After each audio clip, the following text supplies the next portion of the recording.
The office of judge. Responsibility.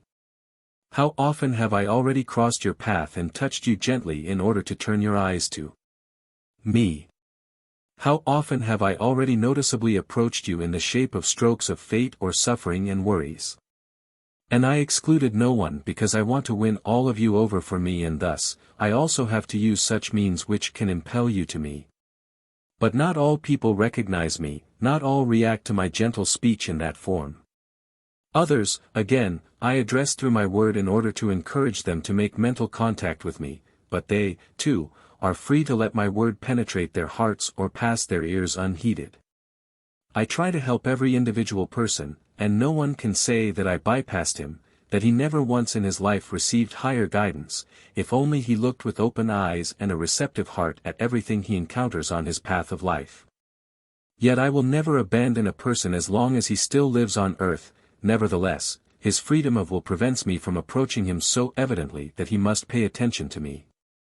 Consequently, he is also at liberty to deny my guidance, an encounter with his God and Creator, and to consider the entire course of earthly life as coincidence or an arbitrarily formed progression.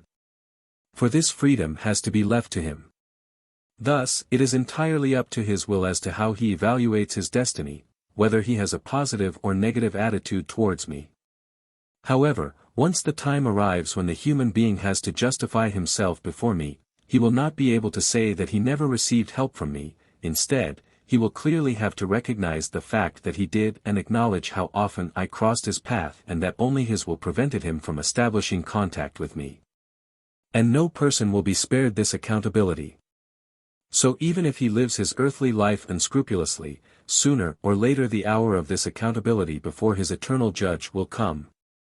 For his state of maturity will be in line with his will, and according to his state of maturity will be his fate in eternity, i.e., he will be placed where he belongs in accordance with the law of divine order. He will be judged. He has to fit in with this law, because time and again the divine order has to be re-established, which thus is to be understood as my office of judge.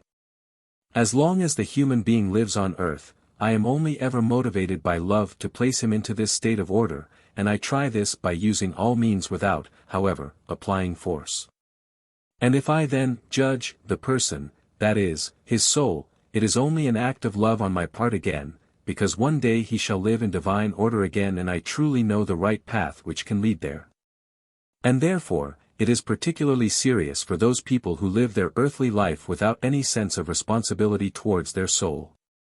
Their souls will have to expect a difficult fate. After all, they constantly resisted the gentle influence by their spirit. In other words, they suppressed every word when I myself wanted to speak to them through the Spirit. And regardless of how disbelieving a person is and no matter how unspiritual he is thinking, every human being experiences moments when thoughts about his purpose of life emerge in him, and such thoughts will always cause a certain restlessness in him which he, however, will just as quickly fend off again. Hence the will was active in the wrong direction in moments of such resistance. The soul offered opposition when a gentle voice within expressed itself and urged it to remember its task on earth. But it could just as easily have yielded to the faint urging and spent more time on its thoughts and merely given me the opportunity to speak louder to it. And during harsh strokes of fate the human being was also able to take the path to me, for the knowledge that the human being can pray to his God and Creator is not unknown to him. The fact that he fails to do so is due to his free will again and therefore a transgression for which he has to accept responsibility. It is for this reason that after my love has been repeatedly rejected my justice must come to the fore one day, for the being which does not use the opportunity to return to me must return to where it belongs according to its maturity. I must judge according to law and justice, that is, I must establish divine order again, which is and will remain the fundamental law. Amen.